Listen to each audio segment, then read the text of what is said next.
स्वागतम स्वागतम सुस्वागतम। वैती परिवार आए हुए सभी गणेश भक्तों का हार्दिक स्वागत करता है।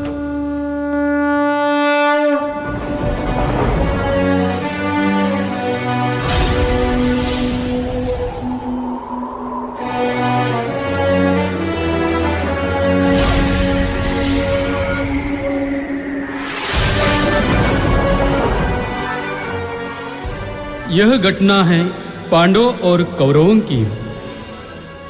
कुंती पुत्र युधिष्ठिर इंद्रप्रस्थ के राजा होने वाले थे। उन दिनों कोई भी व्यक्ति राजा बनने से पहले उस राजा को महायज्ञ करना पड़ता था। इसलिए महाराज युधिष्ठिर ने अपनी राजधानी इंद्रप्रस्थ में महायज्ञ शुरू किया।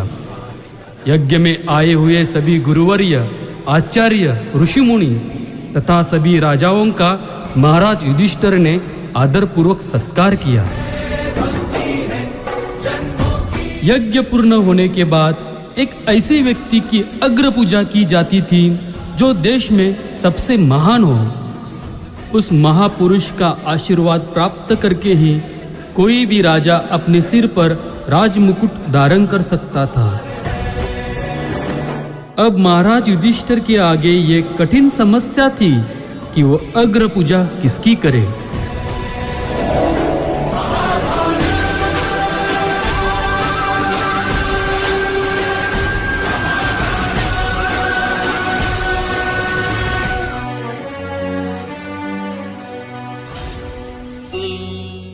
पितामह भीष्म, पूरे राज्यसभा में आपके जैसा पूजनीय और अनुभवी व्यक्ति दूसरा कोई नहीं है। अब आप ही हमें बताइए कि हम अग्रपूजा किसकी करें। मैं गंगा पुत्र भीष्म आए हुए सभी गुरुवर्यों, आचार्यों तथा उपस्थित सभी राजाओं को प्रणाम करता हूँ। हे आर्य नरेश, हम अग्रपूजा उसकी करें जो सूर्य के समान तेजस्वी हो, जो तारों के बीच रहकर चंद्रमा की तरह चमकता हो। आज पूरे भारतवर्ष में ऐसा तेजस्वी और कीर्तिमान महापुरुष एक ही है, और वो है यदुवंश शिरोमणि द्वारकाधीश श्री कृष्ण।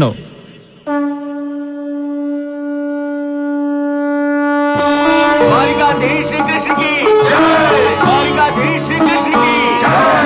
ओम द्यौः शांतिरन्तरिक्षगुं शांति। समारोह में आए हुए सभी राजाओं तथा ऋषि मुनियों ने इस निर्णय का स्वागत किया।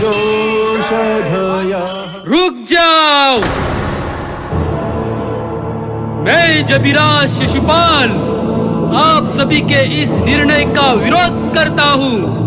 मैं नहीं मानता, कृष्ण को अग्र पूजा का अधिकारी नहीं मानता। इस इंसान में ऐसा कोई गुण नहीं है जो इसे महापुरुष सिद्ध करता हो। ये तो डोंगी है, डोंगी। अरे इसके पिता का कोई ठिकाना नहीं है। कभी कहता है कि मैं नंद ग्वाले का पुत्र हूँ, कभी कहता है वासुदेव मेरा पिता है। इसे ठीक तरीके से अपने बाप का नाम तक याद नहीं। ऐसा झूठा आदमी महापुरुष कैसे हो सकता है? शिशुपाल, बस करो शिशुपाल, अपनी जबान बंद रखो, नहीं तो तुम्हारी गर्दन मैं यही मरोड़ दूंगा। अरे जा भीम जा, अपनी ताकत का इतना घमंड मत करना। इसे संभाल के रख, तुम्हारे बुढ़ापे में तुम्हें काम आएगी। पितामह भीष्म, आपकी बुद्धि भ्रष्ट हो गई है क्या? आप ऐसे आदमी को महापुरुष कहते हो जो कि हत्यारा है, हत्यारा। इस कपटी कृष्ण ने अपने ही मामा को मार दिया। मैं नहीं मानता, इसे महापुरुष नहीं मानता। शिशुपाल, बस शिशुपाल बस।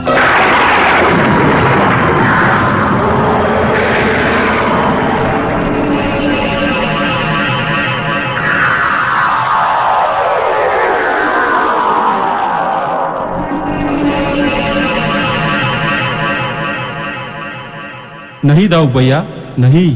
हम इसे नहीं मार सकते। पर क्यों कन्हैया, क्यों? हम इसे क्यों नहीं मार सकते? मैंने अपनी बड़ी बुआ को वचन दिया है, जो इसकी माता है। ये देवी कुंती के बड़ी बहन का पुत्र है।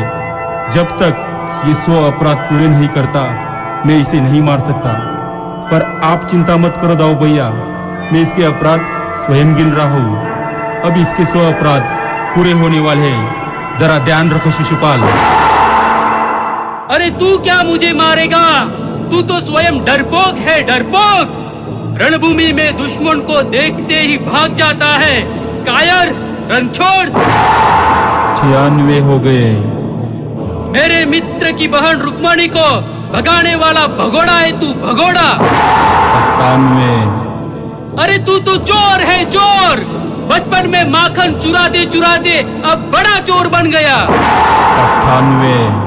तू गिन मेरे अपराध, फिर भी मैं नहीं रुकूंगा। क्या कर लेगा तू? क्या कर लेगा तू? कुल के कलंक। 99। 99 ना? तू तो श्री लोभी है, तू कामी है। भोली बाली राधा को फुसला के अपने वश में कर लिया। गोपियों के संग तूने रास लीला की। चांडाल है तू, चांडाल। ये लो हो गए पूरे 100। सावधान शिशुपाल, सावधान। अब एक शब्द भी आगे बोला तो तुम्हारे जीवन का अंतिम शब्द होगा। देखो पांडवों, देखो कैसे एक गिद्दड़ सिंह को धमकी दे रहा है। अरे जाके अपनी माँ से पूछ कर आ कि तेरे बाप का नाम क्या है। जाकर पूछ के आ तुम्हारे शरीर में किसका लहू बह रहा है। अरे जा अधर्मी, जा। चुप रहो शिशुपाल, बहुत हुआ। अब हम सब मिलकर तुम्हें जीवित नहीं छोड़ेंगे।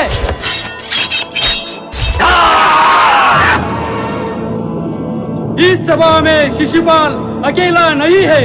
मैं दुर्योधन और मेरे भाई शिशुपाल के साथ है। भांजे, ये पांडव तो कांच की पुतलियां हैं। इन्हें हाथ लगाओ, टूट जाएंगे। हमारा असली दुश्मन तो ये वासुदेव कृष्ण है।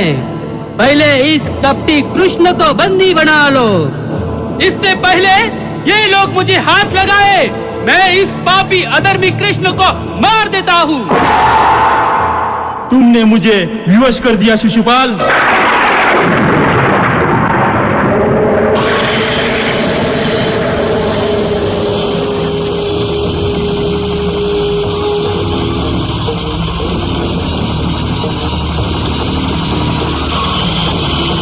नहीं, नहीं।